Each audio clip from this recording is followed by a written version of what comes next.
कर्म करने की जो कला है वो हमें परमात्मा सिखाता है कि कैसे कर्म करना चाहिए। और उस कर्म को, अच्छे कर्म को प्रैक्टिकल, मैंने देखा गलत कर्म के करने के लिए किसी को सीखने की आवश्यकता नहीं होती है। होती है? नहीं। गलत कर्म करने, अच्छा चोरी करने के लिए सीखने की ज़रूरत होती है? गालियाँ देने के लिए सीखने की आवश्यकता नहीं होती है। एक दूसरे की बुराई करने की सीखने की आवश्यकता नहीं होती है। लेकिन अच्छे कर्म सीखने के लिए अभ्यास की आवश्यकता होती है। अच्छी आदतों सीखने के लिए अभ्यास की ज़रूरत होती है। अच्छे संस्कार मानव जीवन में लाने के लिए हमें आध्यात्मिकता की आवश्यकता होती है। तो क्यों ना हम उस आध्यात्मिकता को अपने जीवन में लाएं और श्रेष्ठ कर्म। और आप लोग सोचते होंगे कि ब्रह्मा कुमारी में क्या सिखाया जाता है। तो जो प्रजापिता ब्रह्मा कुमारी ईश्वरीय विश्वविद्यालय, जिसका हेडक्वार्टर माउंट आबू राजस्थान है, और ये संस्था इंटरनेशनल संस्था है, जो एक विदेश के अंदर भी ये संस्था हमारी सेवाएं कर रही है। और इस संस्था में इतने सारे लोग जो राजयोग मेडिटेशन करते हैं, इस राजयोग के माध्यम से उन्होंने अपने जीवन को बदल दिया, अपने संस्कारों को बदल दिया, अपनी सोच को बदल दिया।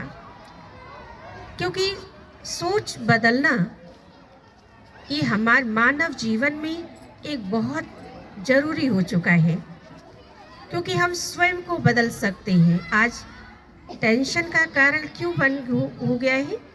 आज लोग डिप्रेशन में जा रहे हैं, छोटी छोटी बातों को लेके डिप्रेशन में चले जाते हैं, टेंशन में चले जाते हैं। उसका कारण क्या होता है? दो कारण होते हैं। एक तो टेंशन का कारण होता है हम दूसरों से अपेक्षाएं ज़्यादा रख लेते हैं कि ये बदल जाए तो हम भी ऐसा करें, अगला व्यक्ति बदल जाए तो हम भी बदल जाएं, ये ऐसा करना सीख जाए तो हम भी इसके साथ ऐसा करें। दूसरों से रखते हैं ना, अगर वो व्यक्ति नहीं करता है तो हमें क्या होती है? टेंशन होती है ना, ये ऐसा कर रहा है, ये ऐसा कर रहा है। परमात्मा ने एक बहुत अच्छी कला सिखाई। अच्छा, दूसरों को कितना बदल सकते हैं? आप लोग बदल सकते हो दूसरों के लिए? नहीं बदल सकते। माताएं कहती बच्चों को तो बदल नहीं सकते। आप लोगों के आगे तो बहुत अच्छा एग्जाम्पल है। हम लोग ऐसा नहीं कि बच्चों को कोई गलत लाइन पे जाते हैं, और जहाँ माँ बाप की अगर बात होती है तो बच्चों के लिए वो क्या नहीं करते हैं, अपना तन पेट काट करके भी बच्चों की पालना के लिए सब पूरी जीवन लगा देते हैं। तो सोचो हम दूसरों को कैसे बदल सकते हैं? अच्छा, स्वयं को बदलना सरल है या दूसरों को बदलना सरल है? स्वयं को बदलना सरल है। इसको सरल है? स्वयं को बदलना। अच्छा, फिर हम बदलना किसे चाहते हैं? अपने आप से पूछो। सरल है ना, स्वयं को बदलना सरल है, लेकिन हम इच्छाएं दूसरों से रखते हैं कि वो बदल जाए। तो ऐसे ही परमात्मा ने भी कहा कि बच्चे स्वयं को बदलो। स्वयं परिवर्तन से विश्व परिवर्तन कर सकते हैं, औरों के परिवर्तन से विश्व परिवर्तन नहीं हो सकता ना। तो पहले स्वयं को बदलेंगे तो और सब अपने आप ही बदल जाएंगे। हमें अपनी सोच बदलना है। केवल लोग कुछ भी कहेंगे, आपको टेंशन देंगे, आपको गलत बातें बोलेंगे। कई लोग तो जानबूझ के बोलते हैं। कोई ज़्यादा खुश रहता है तो भी लोगों को टेंशन हो जाती है, इतना खुश क्यों है? होता है ना, लोग खुशी से, हमारी खुशी से टेंशन में आ जाते हैं ना? तो आज ये है, आगे अगला व्यक्ति आगे क्यों जा रहा है, इस बात की टेंशन। मैं पीछे क्यों रहेगी, इस बात की टेंशन। अगले व्यक्ति ने तो बहुत ऊंचा मकान बना लिया, इस बात की टेंशन हो गई। लेकिन उसका भाग्य था जिसने बनाया। भले गलत कर्म कर रहा है लेकिन फिर भी आगे जा रहा है। आप लोगों के संकल्प चल उठता है ऐसा? गलत कर्म कर रहा है तब भी आगे जा रहा है। तो हो सकता है उसके पिछले जन्म के पुण्य का खाता है, तभी तो आगे जा रहा है। और आपने तो पिछले जन्म में भी पुण्य का खाता नहीं जमा किया और इस जन्म में भी नहीं कर रहे हैं, दूसरों को ही देख रहे हैं, तो फिर आगे आगे जो अगला जन्म मिलेगा वो भी कैसा मिलेगा? सोचो, कोई भी व्यक्ति अगर गलत कर्म करने के बाद भी और फिर भी वो आगे बढ़ता जाता है, मान सम्मान प्राप्त करता है, आर्थिक रूप में आगे जाता है, तो परमात्मा ने कहा उसके पिछले जन्म में उसने बहुत अच्छे कर्म किए थे, जो कि पिछले जन्म के कर्मों का फल उसको इस जन्म में मिल रहा है। गलत कर रहा है तो भी मिल रहा है, उसको फल तो मिलेगा ना। और कई लोग इस जन्म में बहुत अच्छे कर्म करते हैं, दूसरों का भला करते हैं, तब भी वो दुखी रहते हैं। तो इसका कारण परमात्मा ने बताया, उस व्यक्ति ने पिछले जन्म में बहुत गलत कर्म किए थे, भले इस जन्म में अच्छा कर रहे हैं, अच्छा करने के बाद भी दुख मिल रहा है, प्रताड़नाएं मिल रही हैं, तो इसका कारण है पिछले जन्म के कर्मों का हिसाब हमें इस जन्म में मिल रहा है। और यही हमें शिक्षा देता है कि इस जन्म में ऐसा कोई कर्म नहीं करूं जो कि मेरा आगे आने वाला भविष्य भी खराब हो जाए। वर्तमान में अच्छा नहीं करेंगे, लोग हथेली पे रेखाएं दिखाते हैं, ज्योतिषी को दिखाते हैं, मेरे भाग्य में क्या लिखा है। परमात्मा ने कहा अपने कर्मों पर विश्वास रखो, श्रेष्ठ कर्म है तो निश्चित ही मेरा भाग्य श्रेष्ठ होगा। ये कई जन्मों का हिसाब होता है, एक जन्म का हिसाब नहीं होता है। इसलिए देखा होगा कोई बच्चा जब जन्म लेता है तो हथेली पे रेखाएं उसके हाथ में होती है, प्लेन हथेली नहीं होती है, और वो रेखाएं बताती हैं। कई लोग कहते हैं बच्चा आपके घर में बहुत शुभ है, बहुत अच्छा है। कई बच्चे को देख के कहते हैं ये बच्चा आपके लिए, या घरवाली कहती जब से आया है, जन्म लिया है, तब से ऐसा हो रहा है, ये हो रहा है, बोलते हैं ना। तो ये हथेली पर जो रेखाएं होती हैं पिछले जन्म के कर्म की रेखाएं होती हैं, और ये रेखाएं आप जैसे जैसे कर्म करते जाएंगे ये रेखाएं आपकी बदलती चली जाएंगी। तो कर्म करते रहो और अपना भाग्य को बनाते रहो। तो इसलिए परमात्मा शिक्षा दे रही है कि बच्चे श्रेष्ठ कर्म करो, और श्रेष्ठ कर्म करने के लिए भी हमें आध्यात्मिकता की आवश्यकता होती है, उस ज्ञान की आवश्यकता होती है।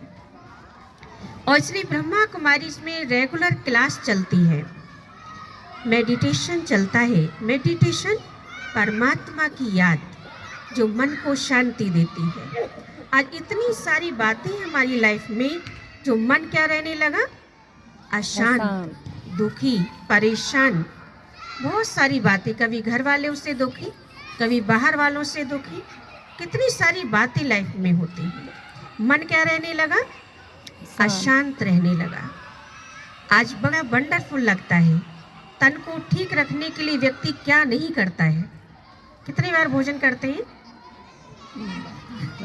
कितनी बार करते हैं?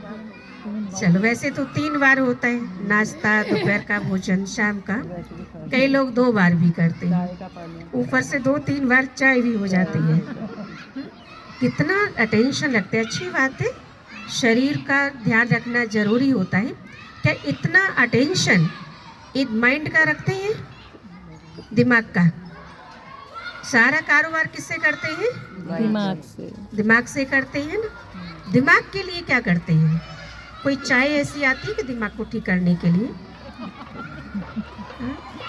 जो दिमाग से व्यक्ति सारा कारोबार करता है, उसी को ठीक रखने के लिए व्यक्ति कुछ नहीं कर रहा है।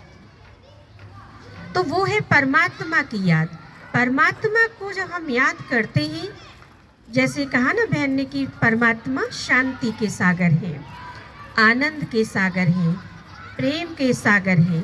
तो जब हम परमात्मा को जब हम याद करते हैं तो शक्ति हमारे अंदर आती जाती। कहने से नहीं होगा कि भगवान सुख दो, भगवान शांति दो। अगर ऐसे कहने से अगर मानव जीवन में शांति आती तो आज कोई मंदिर, गुरुद्वारा, मस्जिद खाली नहीं दिखाई देता। प्रैक्टिकल कर्म करने से आती है। प्रैक्टिकल परमात्मा से संबंध जोड़ने से आएगी। वैसे तो कहते हैं तुम ही मात पिता हम बालक तेरे, या तुम ही हो माता पिता तुम ही हो, लेकिन उस संबंध से अगर हम परमात्मा को याद करेंगे, परमात्मा से बुद्धि का कनेक्शन जोड़ेंगे, तो सारी एनर्जी शक्ति हमें मिलती जाएगी। क्योंकि मैं आत्मा भी शांत स्वरूप हूँ और परमात्मा भी शांति का सागर है। तो जब उससे कनेक्शन जोड़ के याद करेंगे, शांति आती जाएगी, तो आत्मा की जो हलचल है ना, ये बंद होती चली जाएगी। तब तो कोई कह रहा है तो कहने दो, कोई फर्क नहीं पड़ेगा। कहते खाली घड़ा होता है ना, देखे आवाज करता है, और उसी घड़े को जब भर देते हैं पानी से तो आवाज करना बंद हो जाता है। ऐसे खाली मन, हलचल का मन होता है। आत्मा को क्या चाहिए? शांति चाहिए, शक्ति चाहिए, परमात्मा प्यार की आवश्यकता है, आनंद की आवश्यकता है। ये शक्तियाँ आत्मा को चाहिए। और जब परमात्मा की ऐसी शक्तियाँ आती जाएंगी तो मन की हलचल होना बंद होती जाएगी। तो इसलिए अपने आप को बदलना है। और इसलिए आज देखो हम परमात्मा को कितना, एक शिवरात्रि जो मनाते कितने हर्षोल्लास के साथ मनाते हैं ना। तो जरूर परमात्मा कभी इस सृष्टि पर अवतरित हुआ है, तभी उसकी यादगार में हम शिवरात्रि का पर्व मनाते हैं। तो परमात्मा शिव इस धरा पर आए हुए हैं और परमात्मा आकर के ही हमें संदेश दे रहे हैं कि बच्चे स्वयं को बदलो। आज देखो शिवरात्रि पर 3 पत्ती की बेलपत्री को चढ़ाते हैं ना। आप सब लोग भी 8 तारीख को क्या करोगे? चढ़ाएंगे ना सब। ज्वाइंट जो पत्तियां होती हैं वो चढ़ाते हैं। तो 3 पत्तियां ब्रह्मा विष्णु शंकर की यादगार होती है। तो तीनों का रचयिता परमात्मा शिव है। वेर चढ़ाते हैं, भांग धतूरा चढ़ाते हैं। ये सब बुराइयों के प्रतीक होते हैं, क्योंकि मानव अपनी अंदर की बुराइयों को परमात्मा को दे नहीं पाता है। लेकिन बेर खरीद करके चढ़ाना कितना इजी है मनुष्य के लिए, है ना।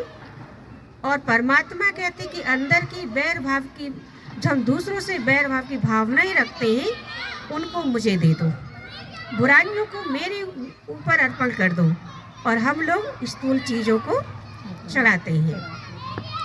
तो इसलिए कहा कि शिवरात्रि परमात्मा जब इस अंधकार माना, आज मनुष्य को भौतिक ज्ञान है, सामाजिक ज्ञान है, शास्त्रों का ज्ञान है, एजुकेशन है, लेकिन ना तो वो स्वयं को जानते हैं ना परमात्मा को जानते हैं। इसलिए अज्ञानता रूपी निद्रा में दिखाया गया है। तो इस संसार में जब परमात्मा अवतरित होते हैं, ज्ञान देते हैं और कहते हैं कि बच्चे अपनी अंदर की बुराइयों का विनाश कर दो, तो हमारे लिए वही सच्ची शिवरात्रि होगी ना। अपनी अंदर की बुराइयों का विनाश करें। और लोग व्रत रखते हैं, उस दिन फास्ट रखते हैं ना, अन्न का व्रत रखते हैं। अन्न कब तक नहीं खाएंगे? सोचो, परमात्मा ने कहा बुराइयों से व्रत रखो। हमें दुख दे रही है बुराइयां, उन बुराइयों का व्रत रखो। और हमने भोजन का व्रत रखा। अच्छा है, डॉक्टर लोग कहते हैं व्रत रखना कोई गलत नहीं होता है, उससे स्वास्थ्य अच्छा रहता है। तो बीच बीच में बल रखे, है ना। लेकिन जो है बुराइयों से व्रत भी साथ में रखना हमारे लिए बहुत आवश्यक है। तो यही ब्रह्मा कुमारी ईश्वरीय विश्वविद्यालय में एक राजयोगा मेडिटेशन जो सिखाया जाता है। और राजयोगा मेडिटेशन परमात्मा की याद अपने आप में एक बहुत बड़ी औषधि है, दवाई है, जो हमारे तन को भी ठीक रखती है और मन को भी ठीक रखती है। तो इसलिए जो है यहाँ पर, और दूसरा ये ब्रह्मा कुमारी में कोई ये नहीं है कि कोई भी धर्म के, हर एक धर्म के लोग यहाँ पर आते हैं, समझते हैं। और ये नहीं कि आप जहाँ पर जाते हैं जिसको मानते हैं। कई लोग कहते हैं ब्रह्मा कुमारियाँ सबसे छुड़ा देती हैं, अलग कर देती हैं। ऐसा नहीं है। आप जिसको मानती हैं, जहाँ जाती हैं, आप करो। आप जिस धर्म में जाती हैं, जिस गुरु को मानती हैं, आप करो, अच्छी बात है। कम से कम आध्यात्मिकता तो है ना। लेकिन थोड़ा सा समय अपने लिए भी निकालो, आत्मा के लिए, उस परमात्मा की याद के लिए निकालो। अगर आज शरीर हमारा छूट जाए तो कौन सी कमाई जाएगी साथ में? कौन सी जाएगी? स्थूल जाएगी या जो हम परमात्मा को जो याद करें, अविनाशी कमाई, अविनाशी कमाई जो ना आग जला सकती है, ना चोरी कर सकता है, कोई छीन के नहीं ले जा सकता। तो ये कमाई भी हमारे जीवन में बहुत आवश्यक है, जो परमात्मा कराते हैं, इसको सीखना हमारे लिए बहुत आवश्यक है। तो इसलिए आज जिन्होंने ये प्रोग्राम रखा, हम उनके लिए भी थैंक्स देना चाहेंगे कि यहाँ पर जो प्रोग्राम रखा, और आप सभी के लिए आपसे मिलने का एक सौभाग्य मिला, और आपका भी बहुत बहुत थैंक्स, अपना समय निकाल करके आप लोगों ने इतना समय दिया। ओम शांति। ओम शांति।